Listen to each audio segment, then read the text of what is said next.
The champagne was still cold when my brother walked into my penthouse like he owned it. He didn't knock. He never knocks. He just used the spare key my mother had, somehow, gotten a copy of, and the first thing I heard was his voice carrying through my foyer like he was announcing himself to a room full of people who'd been waiting. "Nice place," he said, setting his hockey bag down on my white oak floors. "Really nice." I was standing in my kitchen in my robe, holding a glass of Veuve Clicquot I'd opened to celebrate closing the biggest deal of my career, a 7-figure consulting contract with a healthcare network in Toronto. Signed that morning. Deposited that afternoon. I had exactly 40 minutes of peace before that knock, or rather that absence of a knock, changed everything. My mother came in behind him, then my father. They all had luggage. "I want you to understand something before I go any further. For 3 years and 4 months, my family treated me like a stranger. Not a disappointment, not a black sheep. A stranger. The kind of person whose name you don't say out loud. My calls went unanswered. My texts got one-word responses, if anything. When my grandmother passed and I flew home to Calgary for the funeral, my mother sat 2 rows ahead of me in the church and did not turn around once. Not once. My brother caught my eye from across the reception afterward and looked away like I was someone he vaguely recognized from a grocery store. That was 3 years ago. 3 years, 4 months, and 11 days, if you want to be exact about it. And now they were in my foyer, with luggage. "We thought we'd come visit," my mother said, in that bright, performed voice she uses when she's about to ask for something. She was already looking past me into the living room, taking inventory. Floor-to-ceiling windows. The view of Lake Ontario. The shelving unit I'd had custom built. She clocked all of it in about 4 seconds. "You've done well for yourself." I stood there, with my champagne, and said nothing. My father cleared his throat. He's a man who communicates primarily in throat clearing and long pauses, and in that moment I recognized the particular combination that meant he was uncomfortable, but had decided to push through it anyway. "We should talk," he said. Here is what I knew, and what they didn't know I knew. 6 weeks earlier, I'd gotten a call from my cousin, my mother's niece, who has always existed in the Switzerland of our family, neutral and quietly observant. She called to tell me that my brother had gotten himself into serious trouble. He'd been borrowing money for 2 years. Not from a bank, from people who charge 30% interest and don't accept "I'm working on it" as a payment plan. The number my cousin gave me was $112,000. That's what he owed. That's what had apparently become, in my family's private mathematics, my problem to solve. I'd also learned, through my cousin, through a phone call I had with my grandmother's old estate lawyer, through some documents that had been sitting in a lockbox my grandmother left me with instructions to open when you're ready, that my family had done something years ago that I hadn't fully understood at the time. When I was 17, my maternal grandmother set aside $40,000 for my university education. She told me about it herself, sitting in her kitchen in Red Deer with her tea, very matter-of-factly, the way she did everything. "It's yours," she said. "For school. Your parents know." She passed the year I started my second year of undergrad. I struggled through the rest of university, working 3 part-time jobs, taking out student loans, eating a lot of rice and frozen vegetables, wondering why the money my grandmother had promised had never materialized. My parents, when I asked, said there had been complications with the estate. I believed them. I was 20 years old and I believed them. There were no complications. My father had accessed that account. He'd been listed as a co-signatory for administrative purposes because my grandmother trusted him because she'd had no reason not to, and over the course of 18 months he'd moved every cent of it, $40,000, into a joint account with my mother. From there, it went to my brother's first failed business venture. I didn't scream when I read those documents. I didn't cry. I sat at my kitchen island for a very long time, and I drank a glass of water, and then I called my lawyer. That was 6 weeks before they showed up at my door. "You can't just show up without calling," I said. I kept my voice even. I'm good at that now. My mother waved her hand the way she does, like the words I'm saying are a minor inconvenience. "We wanted to surprise you." "You surprised me." My brother hadn't said anything yet. He was looking at his phone, or pretending to. He does that when he's uncomfortable, retreats into the screen so he doesn't have to be present for the actual conversation. "We thought we could stay a few days," my father said. "Catch up." "Catch up," I repeated. "It's been a while." I looked at him. He had the decency to look slightly away. A while, I said. Yes, it has been a while. My mother jumped in then, because she always does, because she spent 40 years managing the gap between what my father says and what he means. We've been going through some things, she said, her voice dropping into the register she reserves for sympathy seeking. It's been a hard year. Your brother, she glanced at him, is going through something. I heard, I said. That landed. I watched it land. My brother looked up from his phone. My mother's expression flickered. You heard, my father said. I heard, I said again. Come in, I'll make coffee. Here's something people don't understand about families like mine. The cruelty is never loud. It doesn't announce itself. It arrives in the shape of reasonable-sounding explanations and carefully maintained silences. It looks like a father who says, we just want what's best for you, and means we want what's best for us. It looks like a mother who calls you selfish for having boundaries while she dismantles every boundary you build. It looks like a brother who was never held accountable for a single thing, not once, not ever, who then grows into a man who borrows $112,000 from dangerous people and expects his sister, the sister his family spent 3 years pretending didn't exist, to absorb the consequences. I made coffee, I sat down. I let them talk. My mother went first. She talked about the stress of the past year, about how worried she'd been about my brother, about how the family needed to come together. She talked for 11 minutes without pausing. I counted, in the way I count things, when I need to stay calm. Then my father said it. We need you to help your brother. Help him how? I said. Financially. I wrapped both hands around my mug. How much? My father named a number. Not the full amount, not the $112,000, but enough. $75,000. To get him right, was how he phrased it. To get this settled so we can all move forward. I looked at my brother. He was looking at the table. And why, I said slowly, is this my responsibility? My mother made a sound, not quite a word, somewhere between a sigh and a scoff. Because you can, she said. You're sitting here with all of this, another gesture at the apartment, and your brother is in trouble. Family helps family. Family helps family, I said. Yes. Is that the rule? Of course it is. I must have missed that one, I said, during the 3 years you didn't answer my phone calls. Silence. The particular heavy silence of people who were not expecting to be held accountable. My father recovered first. He's good at recovering. That was a difficult time for everyone, he said. There were things going on. We weren't. I'm not asking for an apology, I said. I'm not doing that right now. I just want to understand the rule. Family helps family. Is that a rule that applies to everyone, or only when it's convenient? My mother's jaw tightened. We didn't come here to fight. Neither did I said. I stood up and refilled my coffee. I kept my back to them for a moment longer than I needed to, just to breathe. Then I turned around and said, tell me exactly what happened, all of it. I want to understand the situation before I make any decisions. And they told me, because they thought I was considering it. My brother talked for the first time then. He explained the debt. He explained how it had started. A private loan, a business deal that went sideways, a refinancing that made things worse. He explained the interest structure, the timeline, the names of the people he owed money to. He laid it all out, probably because he thought transparency would help his case. It did help, just not in the way he expected. I asked questions. Careful, specific questions. What was the original principal? What had he already repaid? Who held the debt now? Was it a formal agreement or informal? Had he consulted a lawyer? He hadn't consulted a lawyer. Of course he hadn't. While he talked, I was running numbers. Numbers I'd already run 6 weeks ago, with my own lawyer, going over a plan that had seemed, at the time, like something I would do only if they actually showed up. They'd shown up. Here's what I had done in those 6 weeks. Through a numbered company I'd set up for exactly this purpose, I'd been quietly in contact with the person who held my brother's debt. His name isn't important. What's important is that he was a private creditor, operating in a gray area, and like most people operating in gray areas, he was primarily interested in getting paid. He didn't care who paid him.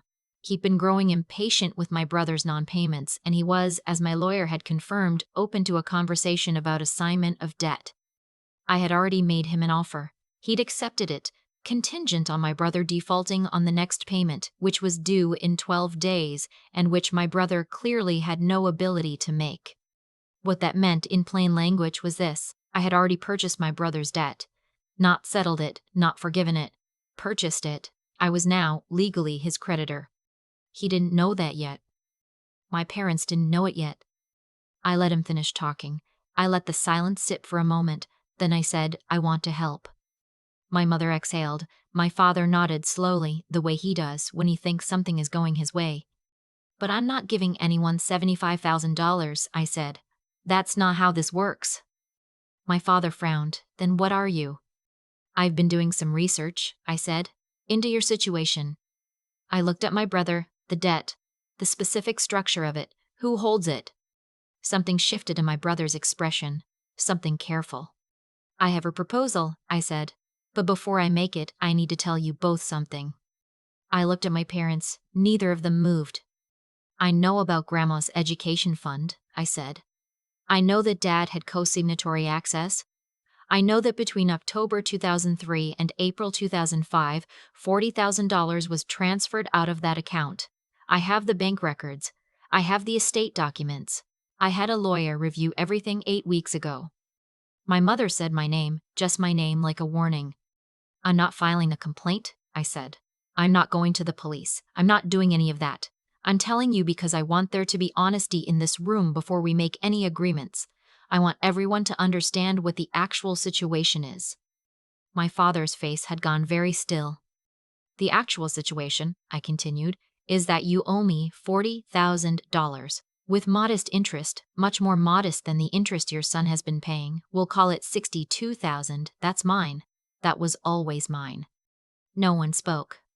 "Now," I said, "here is my proposal." I had prepared a document. My lawyer had prepared it, technically, but I'd read it so many times I knew every clause. I slid it across the table. "What is this?" my father said. "It's a debt agreement," I said. "Your son owes money to a creditor. That creditor has agreed to assign the debt to me as of 12 days from now, assuming he misses his next payment, which he will because he's told me he can't make it. I am his creditor, not a stranger. Me." My brother looked up sharply. "You're what?" "I'll own the debt," I said, "which means I set the repayment terms, which means instead of 30% interest and people calling the house, it's a structured repayment plan at prime plus 2. Manageable, legal, clean." I let that settle. "In exchange," I said, "for this arrangement, for me taking on the legal and administrative cost of this, for converting this into something manageable, I need 2 things." I looked at my parents. First, a formal acknowledgement of the $40,000. Not repayment immediately, an acknowledgement, signed. That it was taken, that it was mine, that it is owed. My mother opened her mouth. "I'm not negotiating on that one," I said quietly. "That's a condition." She closed her mouth. "Second," I said, "we're done with the idea that I owe this family anything. We're done with phone calls where I'm asked to contribute, to help, to be the backup plan. If you want a relationship with me going forward, it's a real one. Reciprocal, not transactional, not one-directional. A real one. If that's not something you want, that's fine. But then we're done, and your son figures this out without me." I sat back. "Those are my terms," I said. The silence that followed was the longest of my life. It was also, somehow, peaceful. I had said everything I had needed to say for years. The words had been sitting in my chest like something held underwater, and now they were out, and I felt not triumphant, not even particularly relieved, just level, like a table that's been wobbling for years had finally found its footing. My brother was the first one to speak. He said very quietly, "How did you know about the creditor's structure?" "I did my research," I said. He nodded slowly. I think, in that moment, he actually respected me for the first time. My father picked up the document. He read it the way he reads everything, slowly, with the expression of a man who is looking for a way out that isn't there. Then he put it down and said, "We'd need a few days." "You have 12, I said. "That's the window before the next payment is due. After that, the assignment goes through regardless and you lose the opportunity to negotiate terms. So technically you have 12 days, but practically you want to decide before the weekend. My mother looked at my father. He looked at her. Something passed between them, some private, long-married calculation, and then he looked at me. You planned this, he said. I picked up my champagne glass, which had been sitting on the counter this whole time, still half full. I prepared, I said. There's a difference. They didn't stay. I hadn't expected them to. My mother said something about a hotel, something about needing time to think, and I said that was fine. That was completely understandable, and I walked them to the door. My brother was last. He stopped in the doorway, and for a second I thought he might say something real. Something that wasn't strategy or negotiation or justification.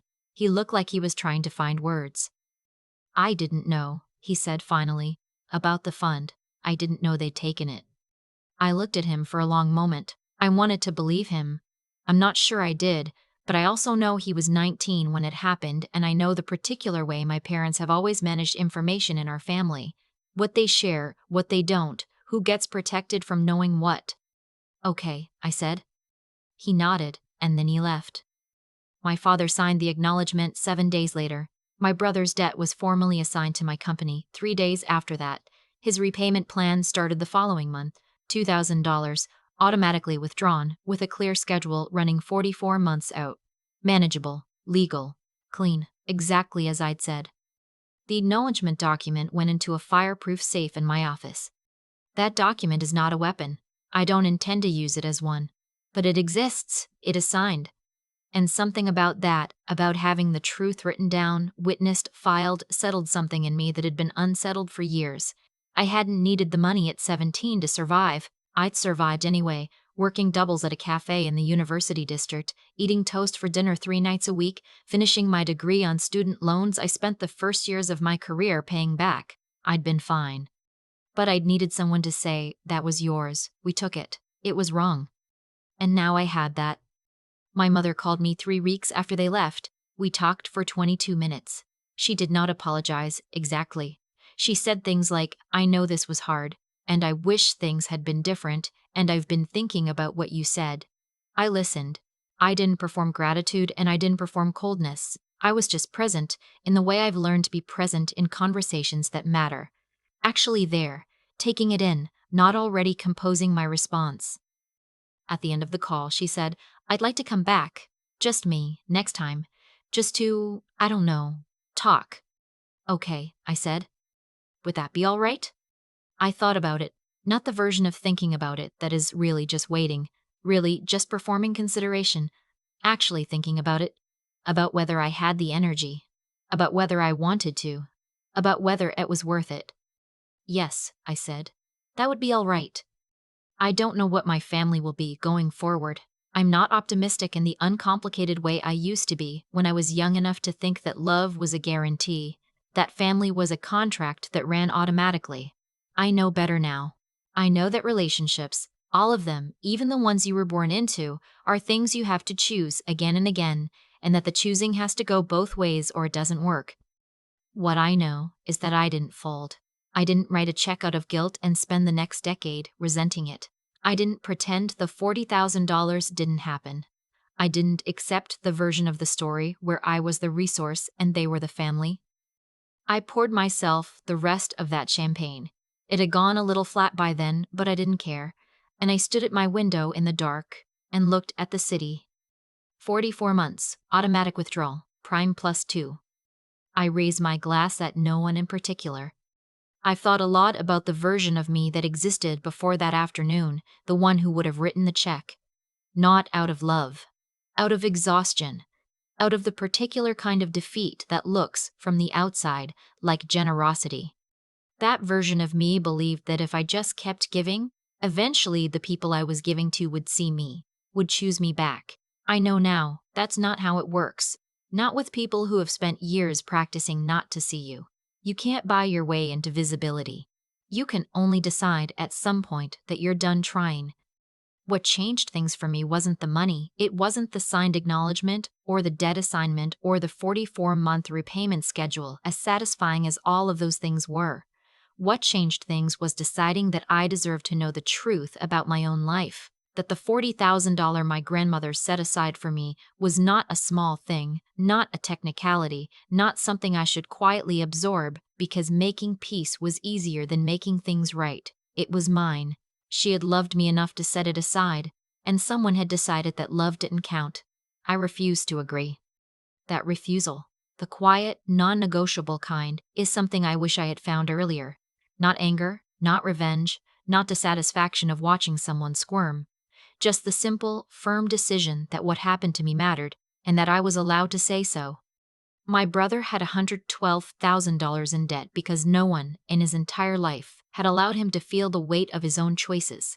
Every consequence got cushioned. Every shortfall got covered. That's not love, it's a slow removal of someone's ability to function in the world. The most honest thing I ever did for him was refuse to be another cushion. A structured repayment plan at prime plus 2 is not a punishment. It's the first real thing anyone had ever handed him. My father signed that acknowledgement because the numbers were undeniable, but I hope that some part of him understood what he was actually signing, not just a document. An admission that the choices we make inside families have consequences that outlast the moment, that travel forward in time and arrive, eventually, at the door. I didn't get to have the education I deserved, fully funded, without 3 jobs and a decade of loan repayments. I can't go back and change that. But I built something anyway, on the other side of all of it. A career, a life, a home I'm proud of. And I built it without anyone's help. That took something. It took getting up when I didn't want to. It took making decisions based on what was actually true instead of what was comfortable. It took knowing, even in the years when no one was calling back, that I was worth the effort of becoming. I raised my glass at no one in particular that night, but I knew who I was raising it to. The girl who worked doubles at the cafe. The one who ate toast for dinner and paid her own tuition and didn't fold when folding would have been so much easier. She deserved the champagne. Even flat, it tasted right.